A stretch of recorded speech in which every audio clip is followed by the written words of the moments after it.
Evening, everyone. Welcome to day 5 of the webinar series D for Drones. And today we are going to be taking it a little more interesting level. Day 1, we spoke about the why of the whole project, why we need Project Wings, why we need to educate our students and our schools to have drones in their curriculum.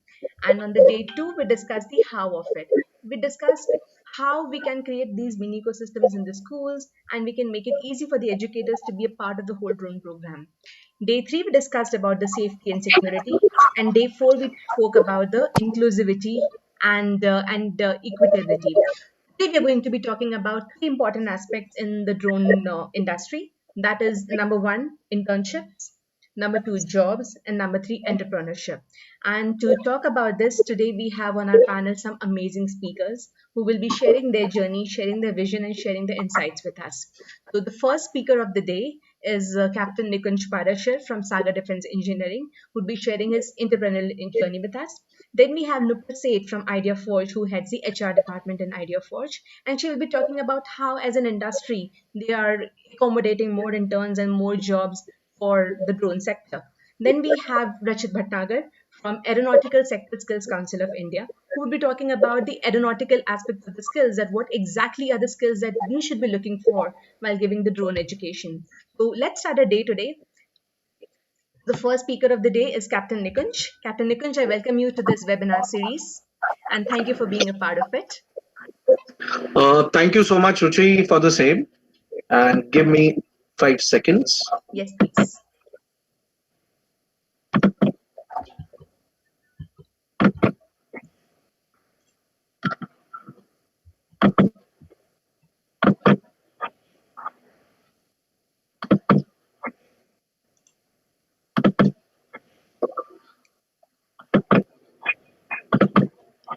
Before we begin, I request everybody else to put off their videos and their audio so that we can have a focus on Captain Nikunj.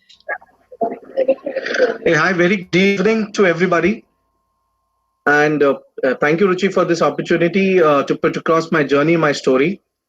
And I entered the drone industry by accident. My journey. So this is what I'm going to say here. I failed. And this is the time when we are getting a lot of people are getting their results for their board exams across the country. And I failed in my physics, chemistry, and maths. One of the three most important things if you're going to work in the drone industry, you need all these three basics, very important, and you should really be good at it. But I actually failed there, and that's where my whole life changed because I could not do engineering to start off with, and I moved on to journey of joining seas. And generally, they say is the black sheep of the family joins out at sea, but so it was not the case.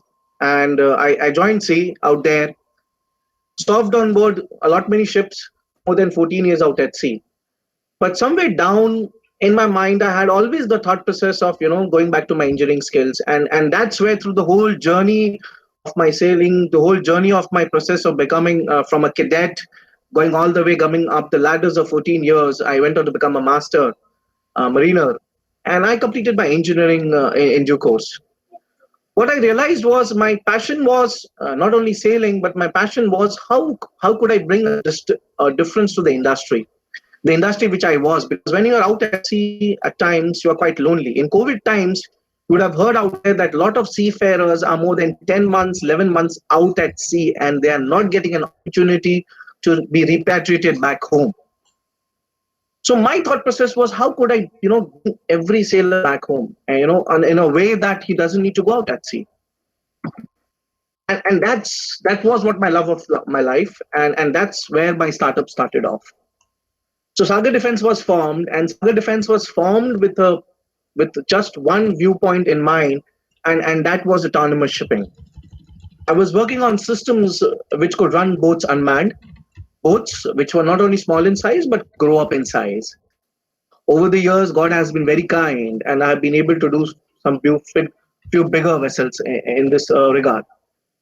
And that's where when you do this journey, you are never alone. So if I say I started as a sailor, I failed, but I started as a sailor, quit sailing, came back, started my startup.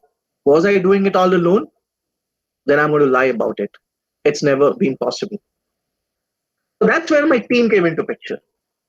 And team plays a very important role, and that's a core part of entrepreneurship. And entrepreneurship is team. Without team, who are your assets, you can never move the next step. You may conquer certain distance on your own. Maybe the vision is yours, but the most important and practical aspect of it is your team. So that's where my team came into all together, and that's how we were able to cover these steps. But what we realized was drone industry was picking up in India. And somewhere in early 2016, I met Ankit Mehta of IdeaForge, and we were together as success stories on one of CI platform. Ankit was being felicitated for his UAV adventure, which he's been doing, and I was being felicitated for my maritime systems. And I looked at it and I said, wow, this is something I never thought about. I came back home, still sat over it for next year. And that's where, your team plays an important part. Certain assets, certain sectors where you're not looking into it is where your team comes across. So my co-founder came across to me and said, Nikunj, why can't we adapt our technology also into the aviation front? And remember, the second part of entrepreneurship is, do you have courage also to let go some of your ideas in? And that's very important. So I'm a core mariner, a hardcore mariner, blue blood. I have sea waters in my blood, I would say very happily. But then getting into aviation was altogether a different thought process.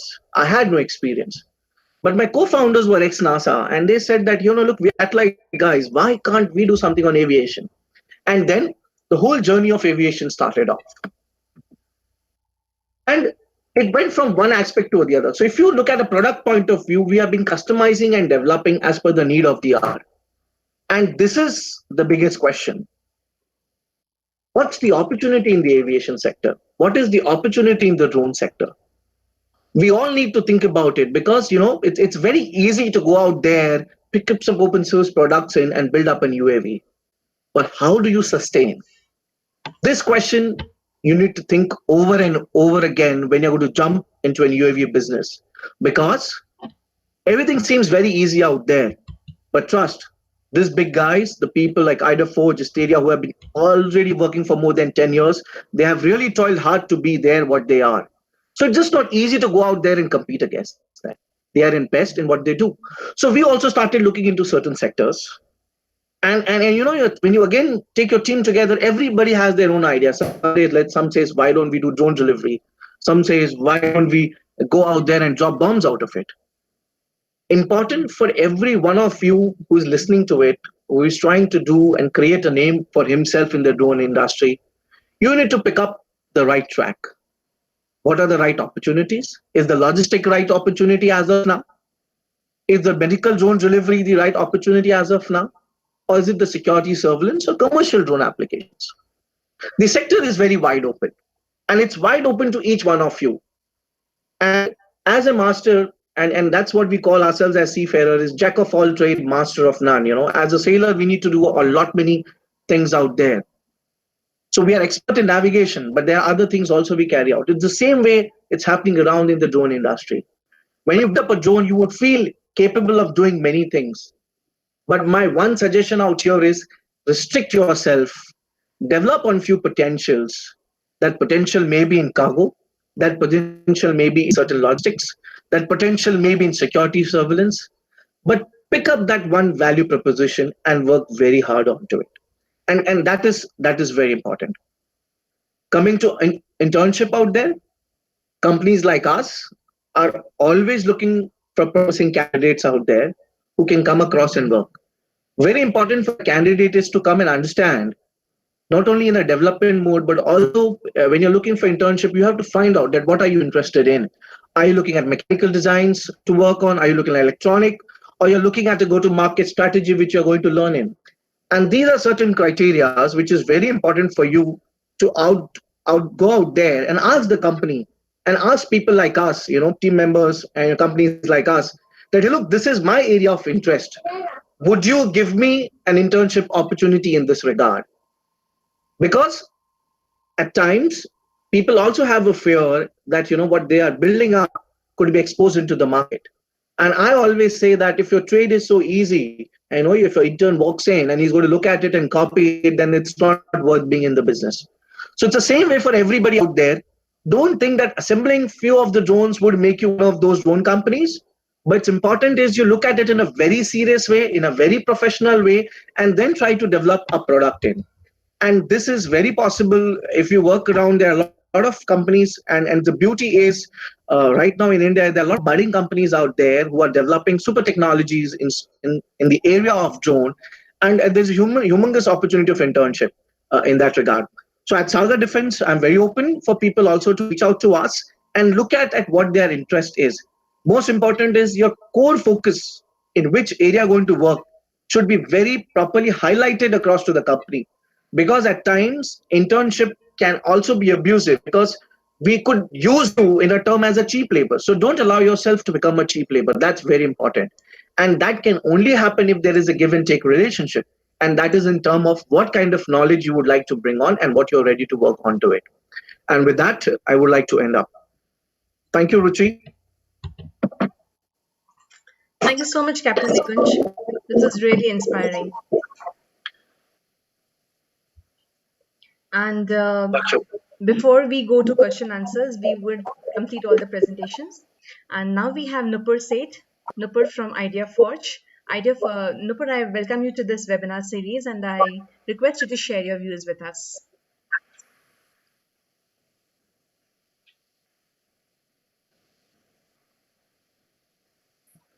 Thank you, Ruchi. It's a pleasure to be the part of the forum today. Just give me a minute to present my.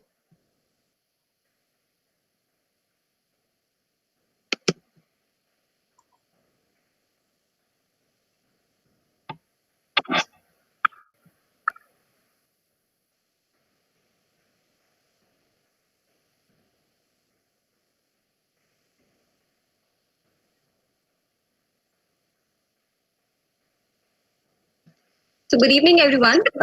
Drone industry is rapidly growing segment and is becoming an integral part of many high-tech industries today.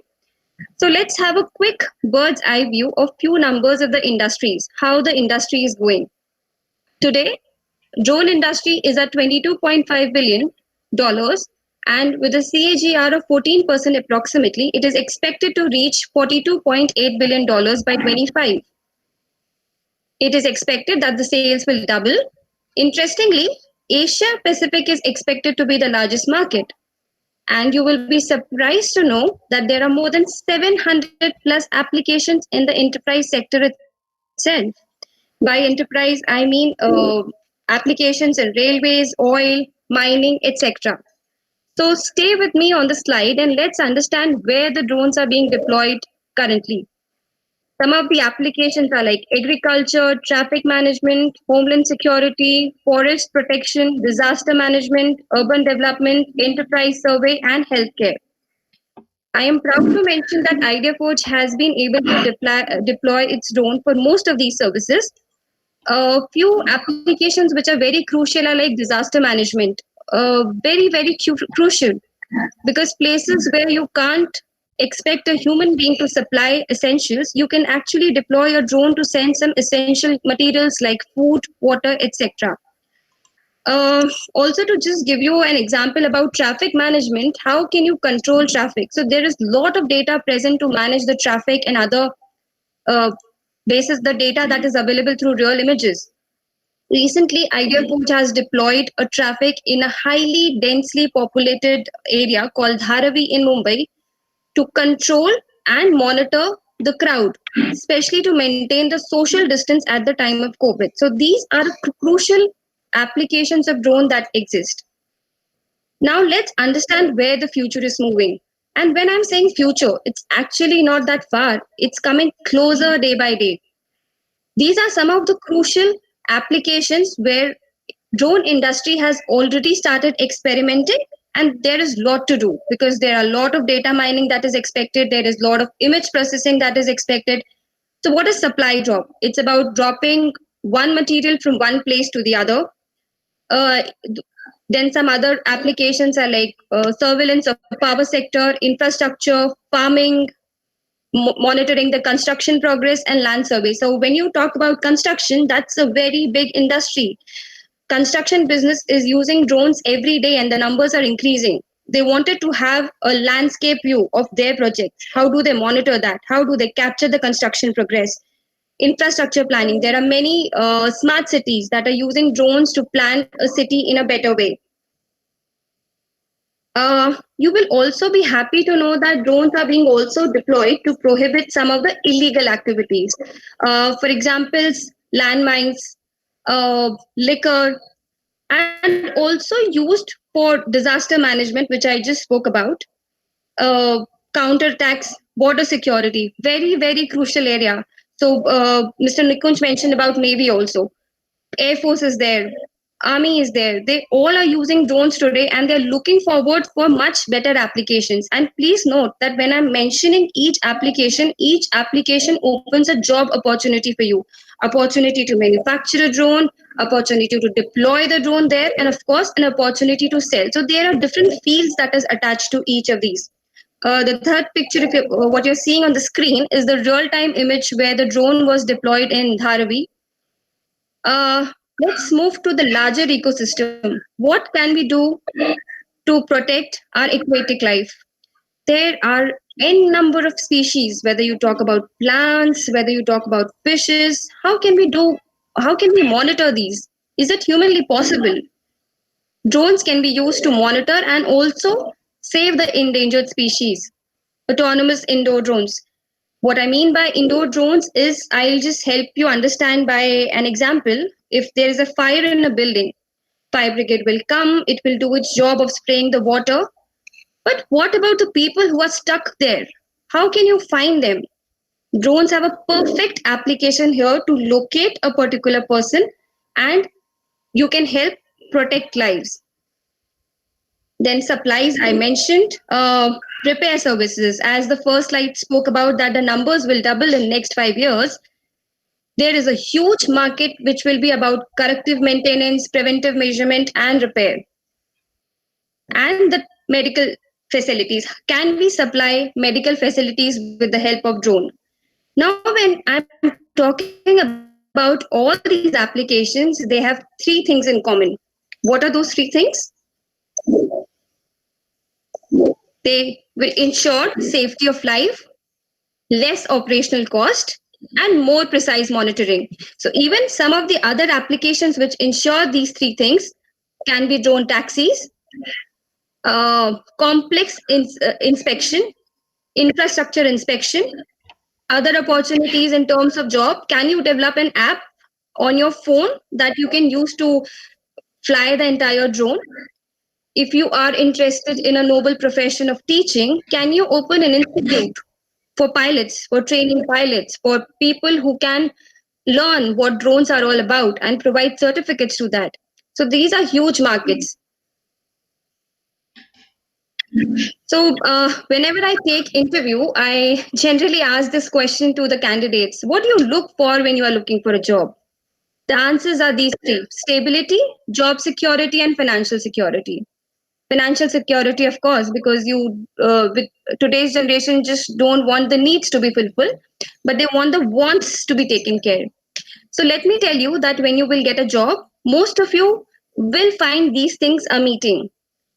But if you don't join something that you enjoy doing, you will feel disoriented and there will be lack of job satisfaction. So I have a request to all those who are listening to this, that whenever you think of a job or you plan to do something on your own, that is, you plan to start your business, please ensure that you have a passion to do that and you enjoy doing that. Will the drone industry provide you?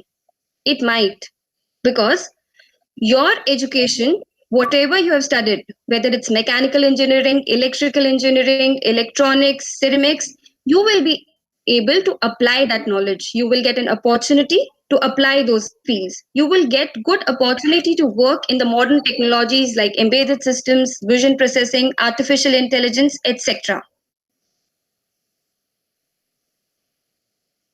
Now, some numbers. So, you would be interested to know that what are the segments which are in demand today. Where are the jobs? So, these are some of the segments: platform manufacturers, where you manufacture the drone, software services, components, etc. I have also highlighted the fields where Idea Forge has provided internship in last 13 years.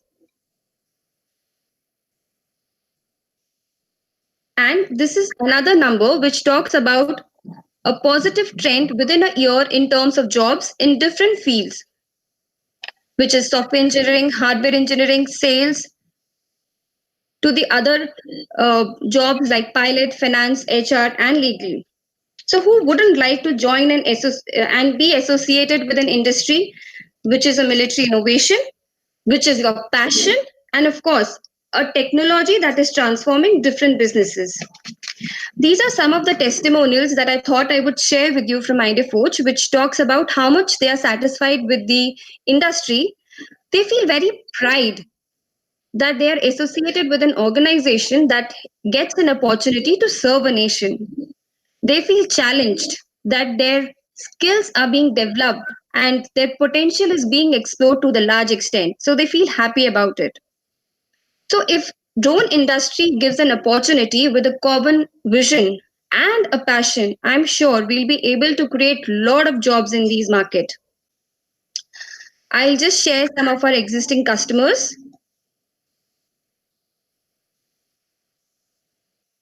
And these are some accolades that we have got in the past. Thank you for your patience hearing. I will just like to close by saying that as an industry, let's try to become as Atmanirbhar as we can, reduce the imports of the parts and other products, and let's try to have Made in India stamp on all the products that we manufacture. Thank you and Jai Hind.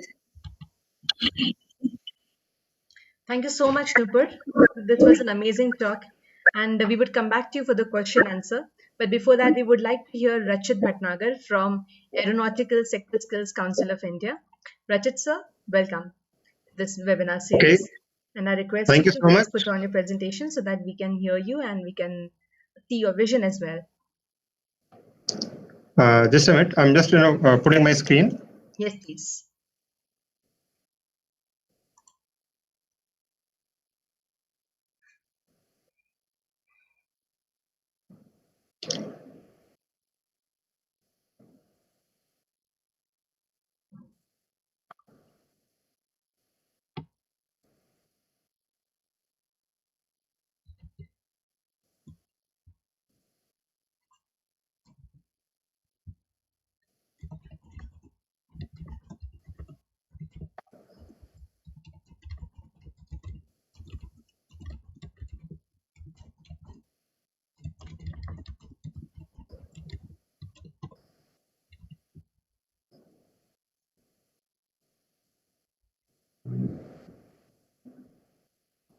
We can see it. All right. No, you need to Okay. not put on the presenter view because we can see your notes as well. You're able to see my notes, is it? Yes, sir. Okay.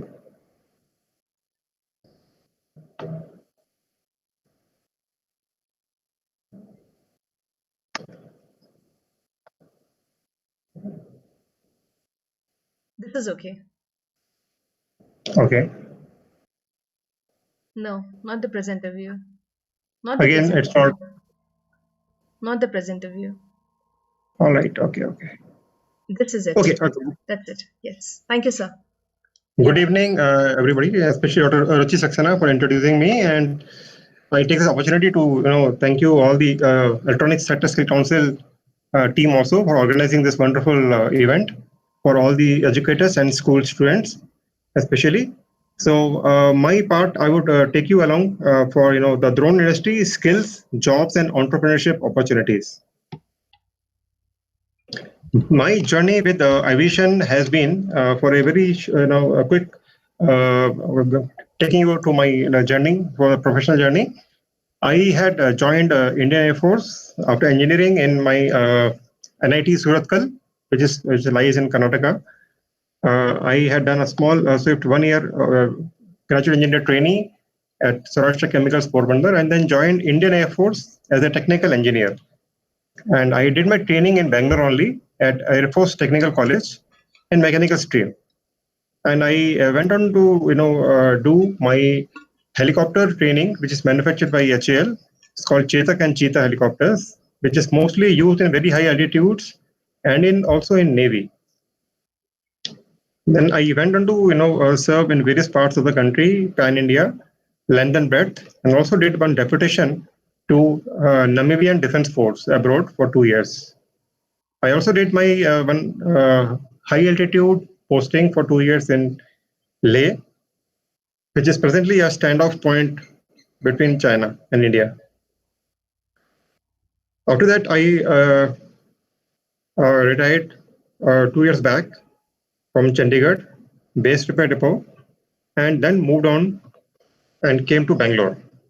I joined Aerospace and Aviation Sector Scale Council in January this year. It's been 6 months now. A brief overview what we do in Aerospace and Aviation Sector Scale Council. It is one of the 37 sector scale councils which is paid under Nation Skill Development Corporation and set up under Skill India flagship program. This is supported by Government of India and it is an industry-led initiative. Three of our major promoters being HAL, DCIC and CIT. The role of ASCC is to connect with the industry, the government, the training provider, and the workforce. So we are the fulcrum in which we connect all these entities and try to create a system or a scheme for the short-term training under aerospace and aviation. We have set up a value chain with 5 subsectors basically, which is like design and development, manufacturing and assembly, airline operations, airport operations, and manufacturing, repair and overall. We are going to add now a 6th vertical under drone training, and we're trying to concentrate to start with the drone operator qualification pack.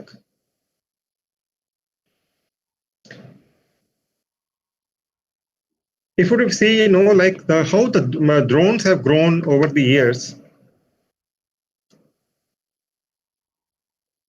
From 1849, there was an introduction of explosive balloons used by Austrians, which was also, can be called as a drone. Anything which is, like unmanned vehicle in the air, this can be called a UAS, RPA, or drones. Moving on, we had in 1900, we had something called Kettering bugs in 1930s. Then we had something called remote control models, RC models in 1990s. As we moved along, military started using the advanced drones, especially the fixed wing varieties, for various intelligence purposes. Starting with then again, after the military use, then the commercial industry realized we can use these drones for many other things. So then we have these drones which were used for filming and videography from 2010 onwards. Then Amazon announced that we can also deliver the various packages through drones. And then there was an explosion of so many commercial drone-based solutions. We are, mainly interested for the educators and for the school and colleges for the various, variety types and categories of drones. The civil RPA, which is like remotely piloted aircraft, is categorized as per the DGCA. The regulator body is called Directorate General of Civil Aviation. They are the ones who are presently regulating all these civil aviation or commercial aviation aircrafts. So the drones are categorized in accordance with the maximum all-up weight. All-up weight is something called including the payload, the cameras, the other kind of the packages we can carry, or whatever systems are there. Everything combinedly, it's called all-up weight, AUW. So the types are the nano, which is less than or equal to 250 grams, micro from 250 grams to 2 kgs, small one which is from 2 kg to 25 kg, the medium variety is from 25 kg to 150 kg, and the larger variety which is greater than 150 kgs. Presently, for all the educators and school-going children, I would like to emphasize that only the nano variety, which is only less than or equal to 250 grams, is permitted to be flown in the school or college premises without license. All other categories from micro till large, you will have to obtain a license, a drone license from DGCA. Various applications have already been covered by my fellow panelist. Still, I would like to go over to that quickly. As you must be knowing, that drones are being used in agriculture for various applications, for crop supervision to crop maintenance, to compilation of plant count. Even for the damages in the agriculture crop, we do insurance, where Certain the drones assets, go certain about and calculate the actual real assessments of the discrepancies or fraudulent claims. Also did risk-adjusted product pricing. Media and entertainment, you are very, very well aware. It's used for aerial documentaries, for aerial photography, and right down to cinematography. For mining and very inaccessible places, we can do thermal imaging, we can do infrastructure and equipment inspection or terrain mapping.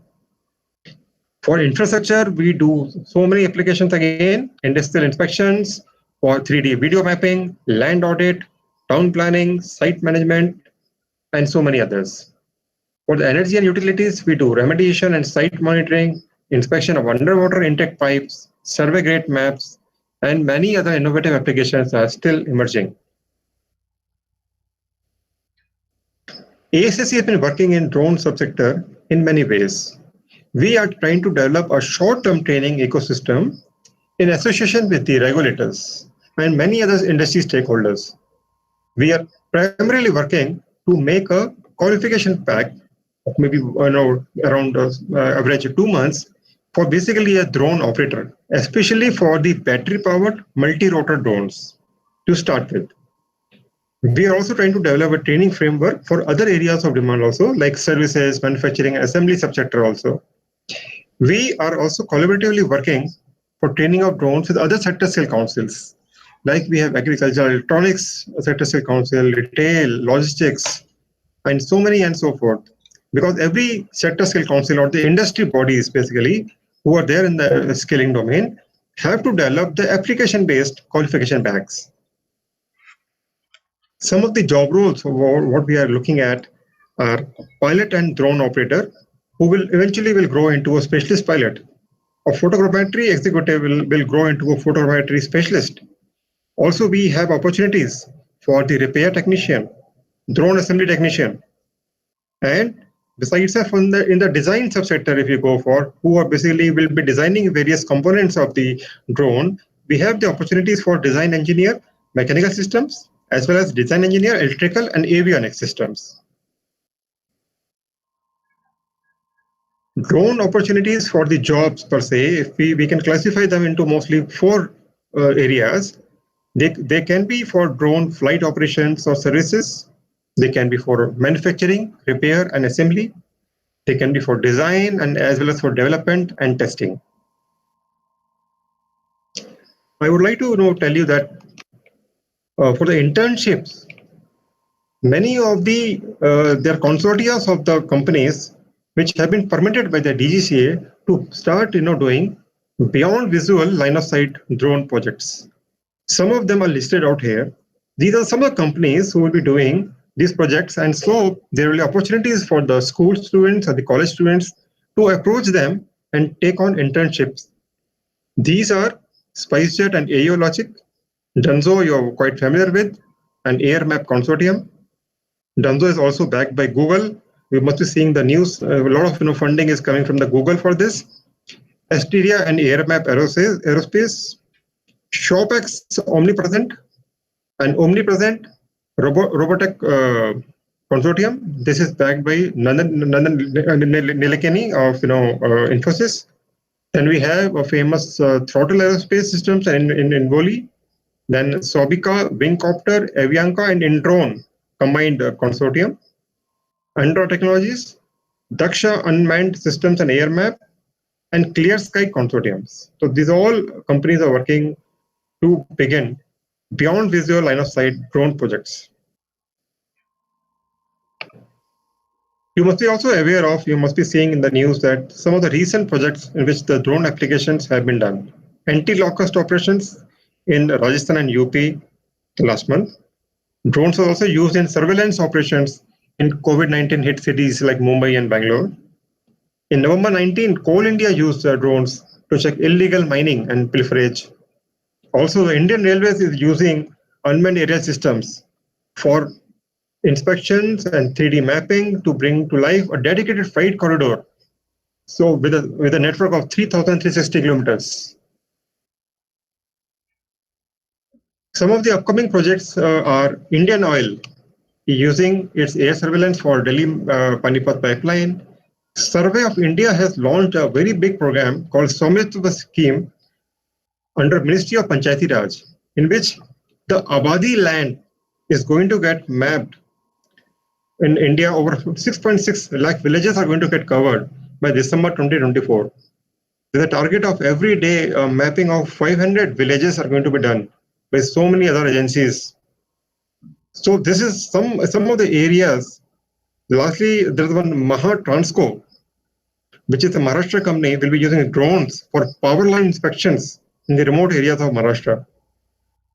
So these are some of the projects and upcoming projects which the people, the students and the educators will know that where all we can tell our people to, do entrepreneurships, where which all items we can, manufacture ourselves under Make in India scheme or Atmanirbhar schemes, where we can pitch in to do, supplying making the systems availability, and where the companies we can go for internships.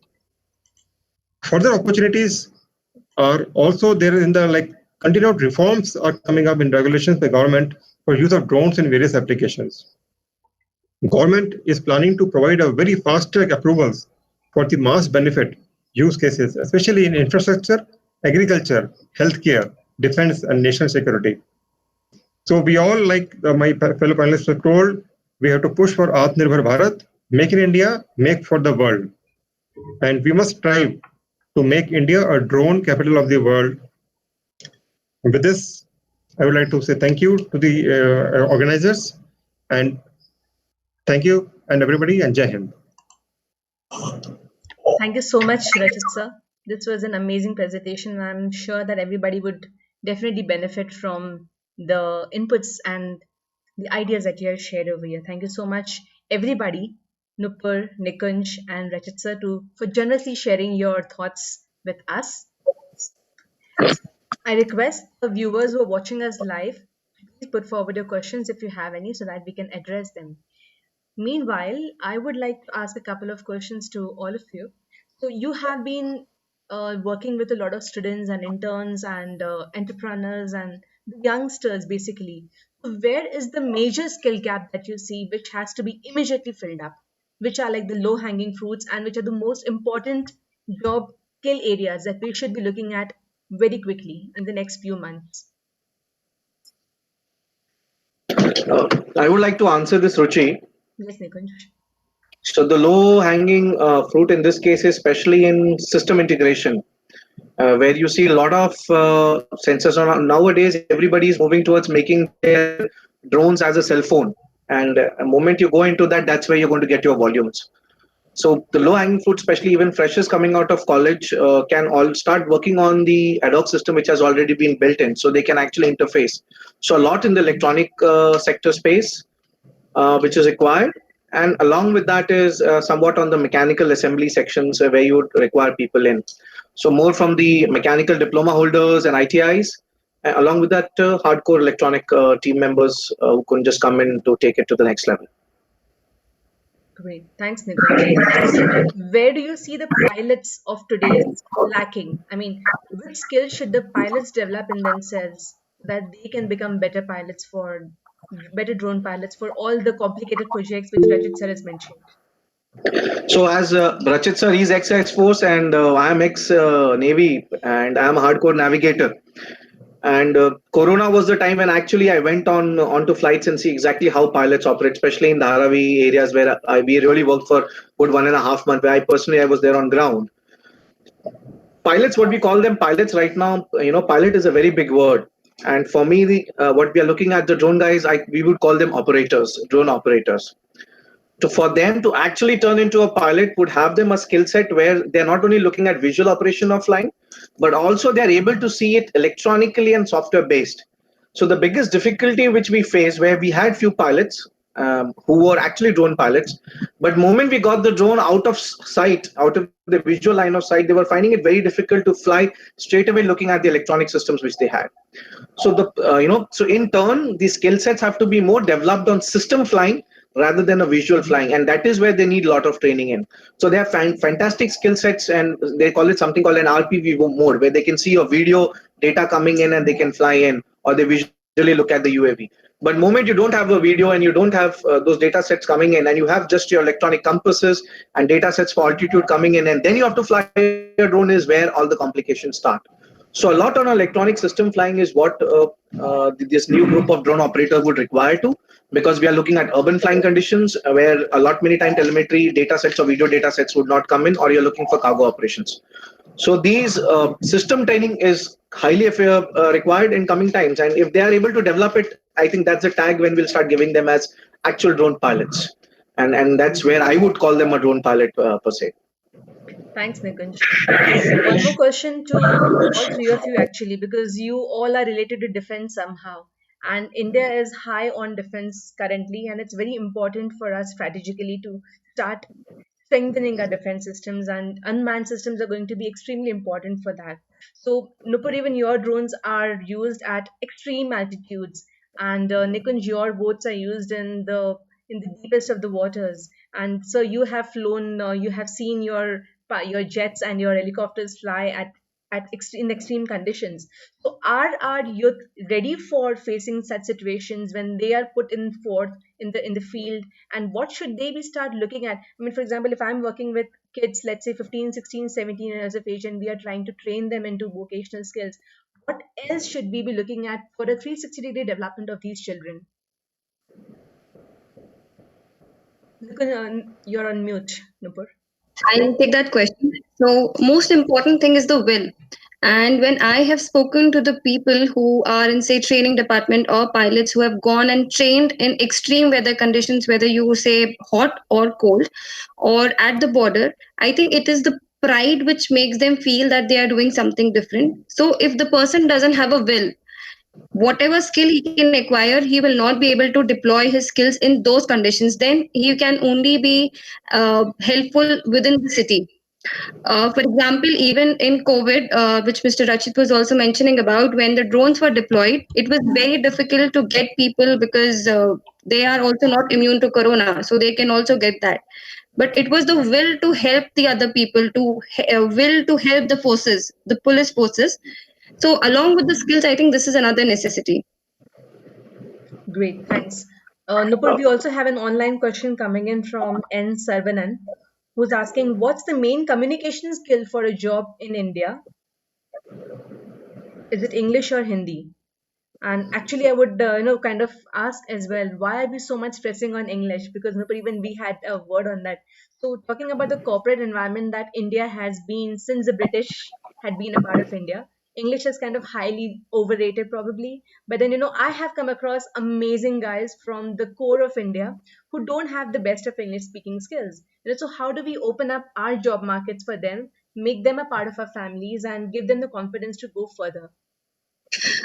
So to give you a factual picture, when people go in places at the borders or some, say, the tier two cities, they actually need to understand the local language also. So if you're going, say, south in India, if a person knows south language, it is actually beneficial. So I think if you have basic English and you understand the local language, it will be much easier for you to explain how the drone operates, because you train a person there and then you come back. So if you are good with local language, it is perfectly fine. Know your technical skills well and just have the basic understanding of English. That's all, because the terms that are written on the drone are still in English. The parts that are imported, they're still written in English. So at least you need to correlate those things. Thank you. Besides that, do you also expect the job seekers to have good command of English so that they can be market ready or be sales ready or something like that? The expectation is that you should be able to communicate in English. If see, suppose if we are also presenting, we are trying to do in basic English. When they are in colleges, their books are also in. It may be available in both the languages, but maximum are available in English. So if they have the basic knowledge, it will help. And that is my suggestion. Even when I go for hiring in different institutes, I have seen many students. They are technically extremely well. They've done coding, they have developed projects, but they're not able to express what they have done. So I think minimal requirement is that whatever you have done, you should be able to express it. And if there is a limitation, be candid in front of the interviewer that I don't know English.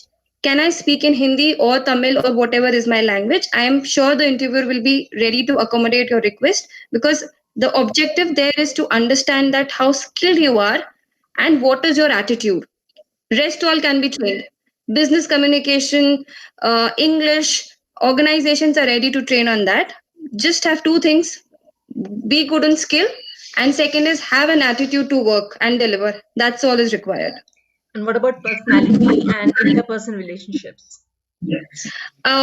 These are two important things. So when you are representing your organization, certain basics of personality are expected. Certain how will you present yourself is required. And second point, sorry, what did you mention? Interpersonal relationships. Interpersonal relationship. So there, which is very important. So whether you are running a small shop, whether you're running a business, or whether you're employed somewhere else, unless and until you can work with people, you will not be able to excel to a large extent. There are very few jobs which are, you can say, like a unique skill, and the person is okay to work behind the scenes, and he'll be called specialist in this area. But if you want to run on a larger scale, I think interpersonal skill is a requirement today. Would anybody else like to add to this? I would like to relate to my experience actually. So, we in Flying Labs, we have a tagline called the power of local. And we really believe in empowering the local communities and the youth from the local communities or the leaders from the local communities to take the responsibilities of wide scale projects like the drone projects and conservation or disasters. Because we personally have experienced that, for example, when Nepal earthquake was struck, we had foreign drone pilots coming into Nepal and trying to act too smart, and that created more problems rather than solve the problems. So that's the reason Flying Labs were formed. The first Flying Labs was Nepal Flying Labs, and we are India Flying Labs. But then within India, I have seen that when I start working in, let's say, a state like Odisha or Nagaland or West Bengal or even Maharashtra for that matter, even though I'm from Mumbai, when you work in these places, you still are an outsider. And people still trust the people who know the languages very well. I would give an example from the cyclone which had just struck in West Bengal. So had it been me in that place, I would not have gelled up with the local tribal people or even figure out what's happening in that place. But luckily, we had a local drone pilot from the same village who knew how to fly drones, who had a drone at that particular time, and he was incidentally in the same village. We could get good images and we could take the project further. But the idea is again, the challenge for me personally is not just local, how to get hyper local in our approach. And when I mean hyperlocal is even in Mumbai, you have a place called Dahanu, which is about 100 kilometers from Mumbai. But to go to Dahanu and come back to from Dahanu for even a single project, it takes one entire day, just for let's say 2 hours of flight. But had it been the youth from Dahanu who were trained in it, it would have been so much better for them to work on themselves. That's the whole goal of Project Wings, and for me doing this entire skill development exercise with ESS here is because we want to train as many people from the local villages as possible so that they can take over these projects wherever they are. And now we're talking about Swamitva Yojana, where the Survey Department of India would be going to every village to do the survey. Why not have these youth from every village ready? Why should there be pilots who are traveling? Why do you need people to travel across 100 hundred or thousands of kilometers to do one project, where you can just pick up the local youth and give them the task, train them. So this is my vision for local and hyper local, and this is where we can probably cross the cultural and the language barrier as well. So this is just my input about it. And Even I would like to add on that, to Ruchi, in the same way, when when you're developing a short-term training and ecosystem qualification packs, what we call, we have been mandated to do in translations of vernacular, all the vernaculars of the India, so that it goes into nook and corner and everybody can adopt that and understand it easily and implement it. Same way, just to add on to that, we should be supposed to be doing in all languages what we want. absolutely, absolutely. And this is how probably we can sensibly scale up. Scale up is important, scale up is good, and scale up will happen anyhow. But then a sensible and a more scientific way of scaling up would be where we work with the local engineers, we work with local youth, and we train them into these skills, and they are able to do it themselves. That would be the best thing. And again, the vision is the way you have motorcycle repair shops in every corner, you should have a drone repair shop everywhere, so that everybody is enabled to do that. And more when we have make in India drones like the Saga Defense or like Idea Forge, it would be easy for us to understand the technology, get the spare parts locally within the country itself, and then do the repairs instead of sending it across to another country and then waiting for the imports to come back. What would you like to say about this, Nikunj? Unmute. Yeah, no, I'm absolutely in agreement with you that this should happen. And when we have platforms which are made here, manufactured here in India, then we should have the capability of getting it that our spare parts should be available in the normal market. So I'm in totally in agreement with that, and that is where your employment would come up, and that's where your youth would expand of adapting to the UAV network altogether. If we do not do this, then the ecosystem would not develop itself, or neither it will sustain. And then classic example of it, if you see DJI across, or you look at Parrot drones across, that's how they're expanding in. So important is for us to get our technology to that level where we can source it out to the people in the market, and they can actually repair it. And that should be the quality of product also. And that's all what we all are trying to target, and hope that day comes pretty soon. Thanks, Captain Nikunj. And there is one more question about why the drone pilots, the number of jobs for drone pilots are very less compared to any other sector. I think Nupur would answer this. I'll just add into it is I do not see there is a less of drone pilots actually. The job for drone pilots is actually quite high if you compare it within comparison to the technical requirement. Important is where the platforms are flying and what locations they are flying in, how far east corner or which part of the India, and what is the availability there. So at times it's very difficult for a company to manage or hire the pilot and then send it across.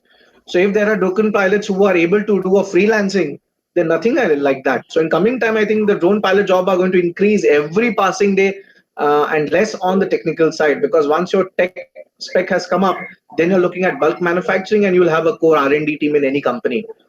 So more would be the drone pilots in there. COVID time actually proved that drone pilots are much more in need, more than the R&D and the manufacturing. So we had in Mumbai itself close to 50 to 60 pilots flying every day.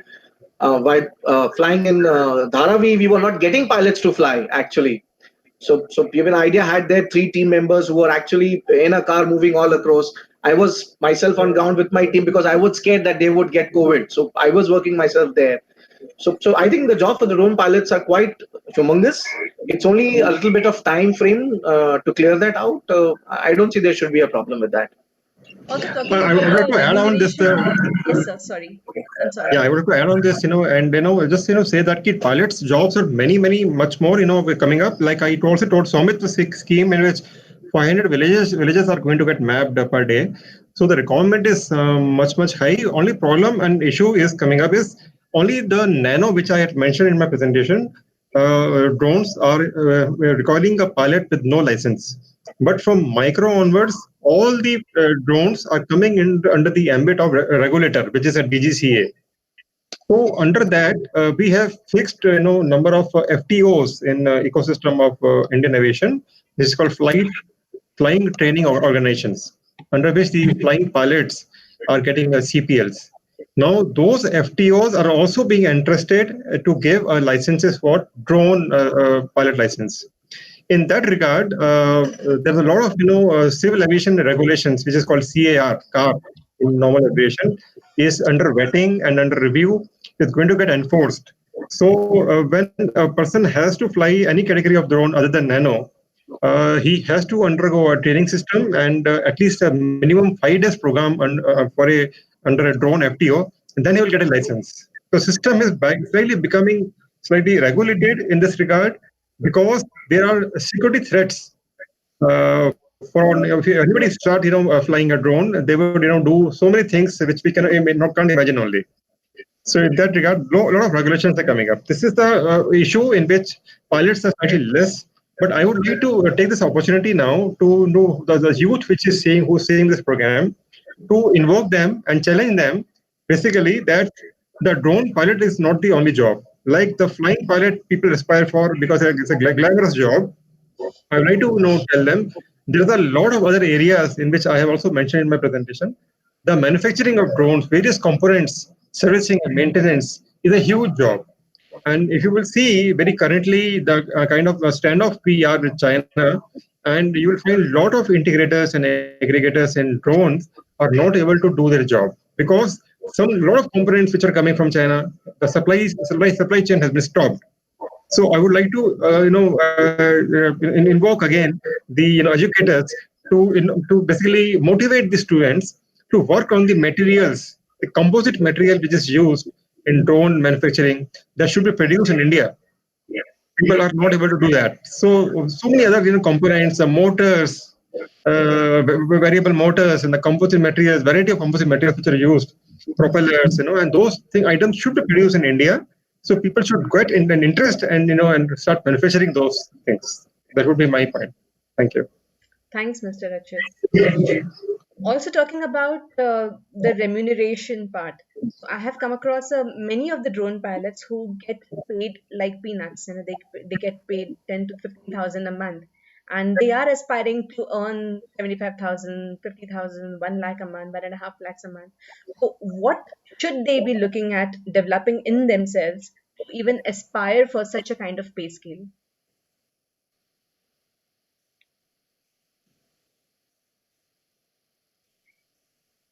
Nupur, you're from HR. I think you should answer it, and then I'll follow on after that. Okay. So I don't agree to it completely. I think the remunerations are quite decent when you talk about engineers if they are flying. But if they are ITI who have got drone certificates, the remuneration are comparatively lesser. So it is what is backing them is the educational degree also makes a difference. And further adding to that, that how can they actually look at higher remuneration is that uh, how can they understand how a drone is manufactured, what goes into the entire product, how are they flying, as Mr. Nikunj mentioned about that, how can you do the image processing better, so they lose sight and they start looking at the drone, but can you look at the entire system and do that? So when all these skills will be clubbed in one package, I'm sure the remunerations will be improved for that particular individual. Nupur, I'm a doctor. I'm not an engineer. Would you So, still so judge me? No, sorry, I was giving a comparison between an ITI and an engineer there. Absolutely in agreement with Nupur on this side, because Ruchi, what we have to look at is what kind of platform they are flying in, what is the requirement of platform, and in what conditions they are going to fly in.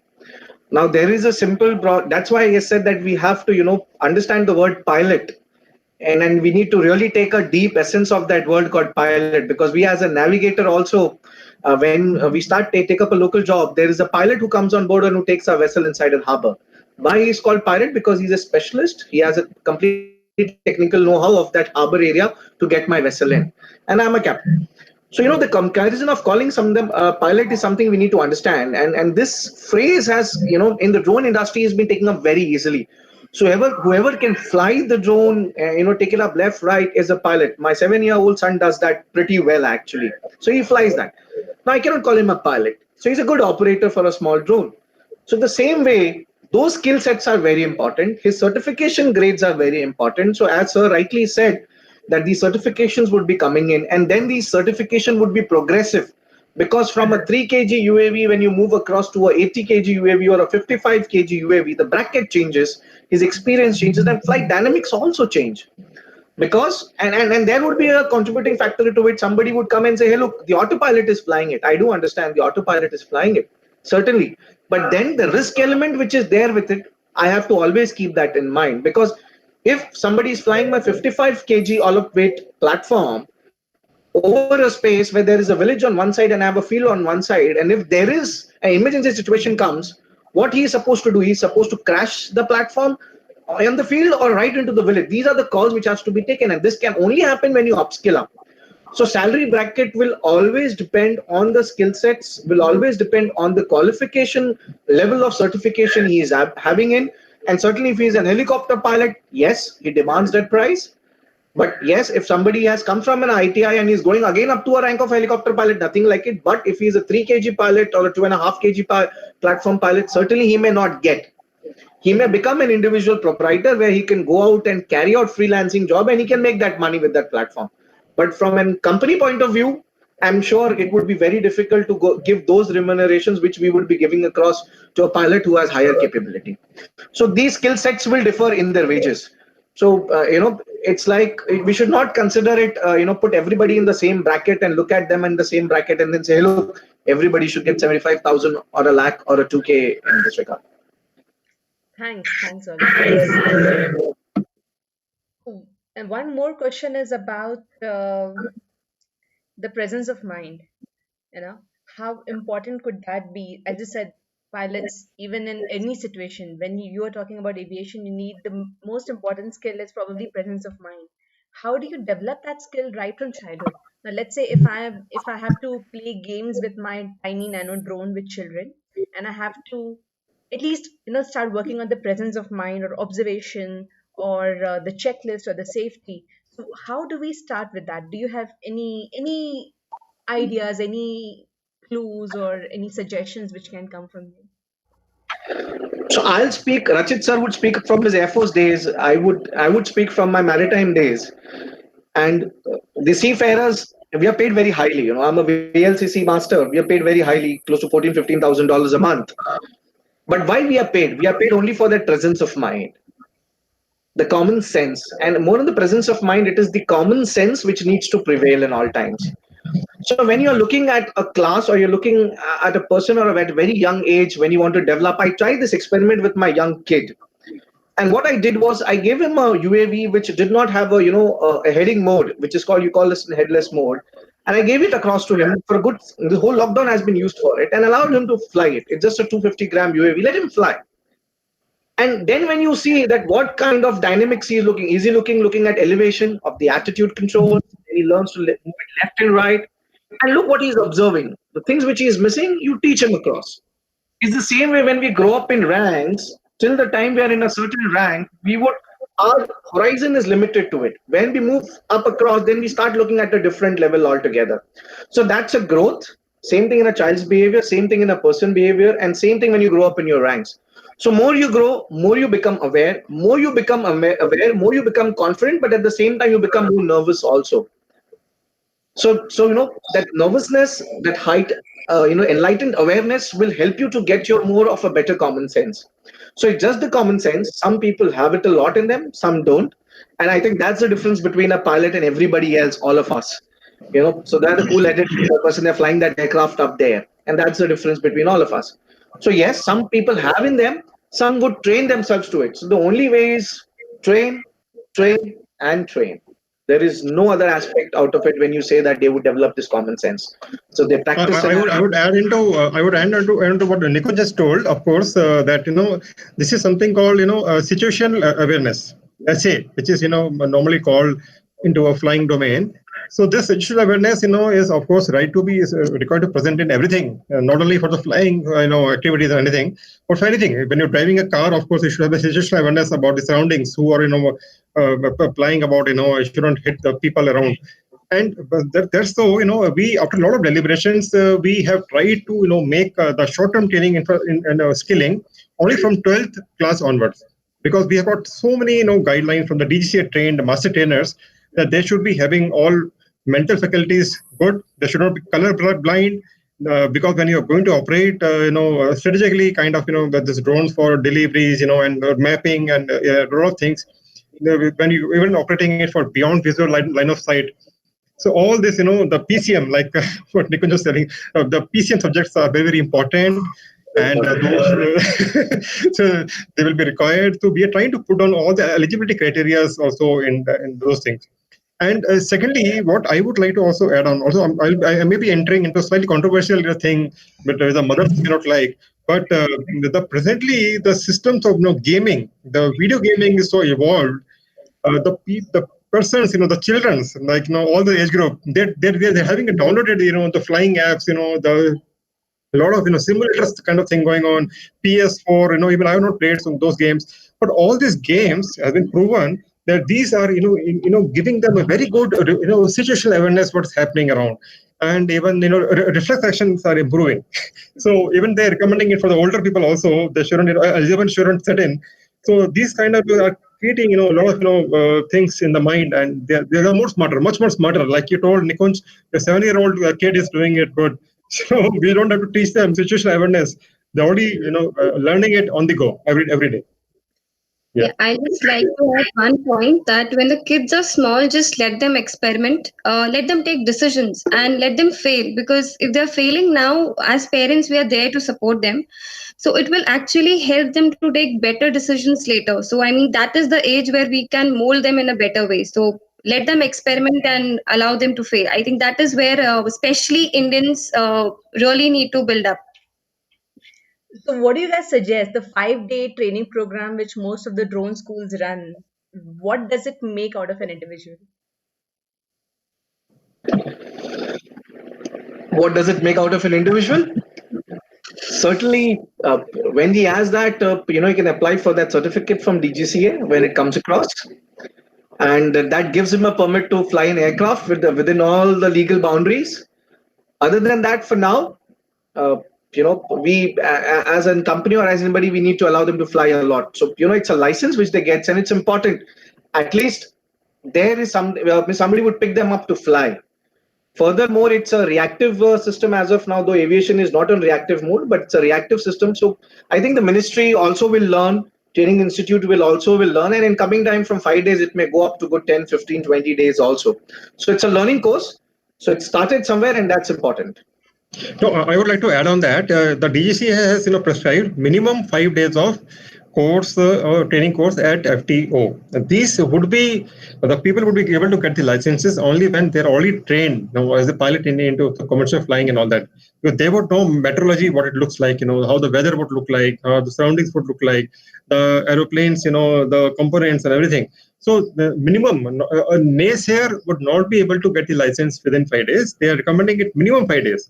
And that is why we are pitching in as NSGC, Sector Council, where we are trying to have a minimum course of 1 to 2 months.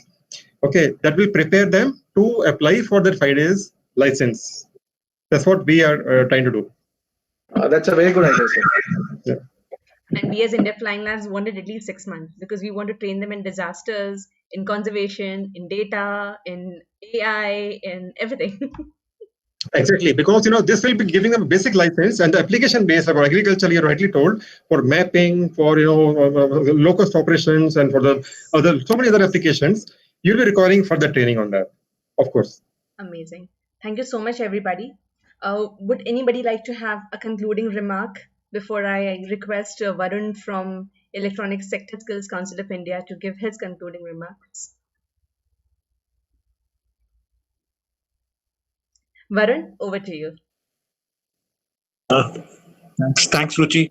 Your video, And please. thanks to all the esteemed delegates, panelists, and all the audience that we have today. I think really it's been a remarkable event, and the discussion that we have.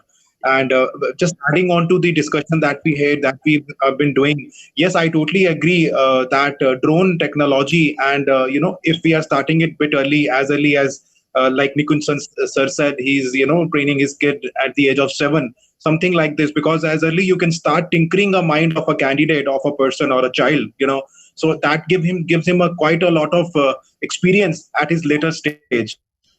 And that is what the purpose of our education system we want to focus on, like the STEM based education system, which has been designed in that manner only, where they want early learning should happen, practical learning should happen. And apart from the what theoretical subjects a candidate learns, and the labs they go to, they should have the practical hands on experience. And I'm totally impressed by Nikun's presentation. The first slide that he presented, yeah, I failed, but yes, he and that was his base, and he nailed it. I mean, that's a brilliant, highly motivated. So that's a great kind of discussion we should have with the kids as well nowadays, because there are a lot of competition happening around the world, and every day the pressure is increasing, and every day opportunities are also coming on. So I think it's a vice versa. The more the competition increases, the more opportunities comes at your way, and the better you are at your early stage, the more better you will become at your later stage of your life. So yes, I totally agree with all the discussion that we have, and with Rachit sir as well. So we are partnering. We already had done a lot of discussion with Rachit sir. The qualification pack that we are making, we are also want to enroll those critical skill sets, apart from the practical, the core skill sets, the kind of what and others, basic personality development and things like that, which a candidate should have, the organizational development skills, things like that, which makes him an all-rounder.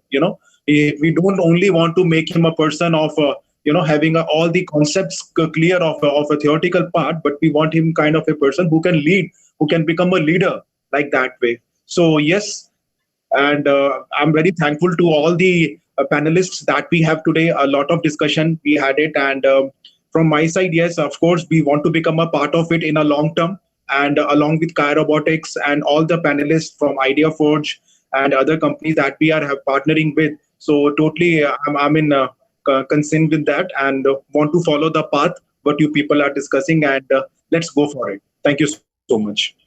Thank you. Yeah. Thank you so much, everyone. We will definitely be needing your guidance and your mentoring and your support. And we are trying to do our best with whatever limited knowledge or expertise that we have. But we would need your guidance definitely. And I already have a commitment from Nikunj and Idea Forge. I don't even have to ask. So it's like granted. So thank you so much, everybody.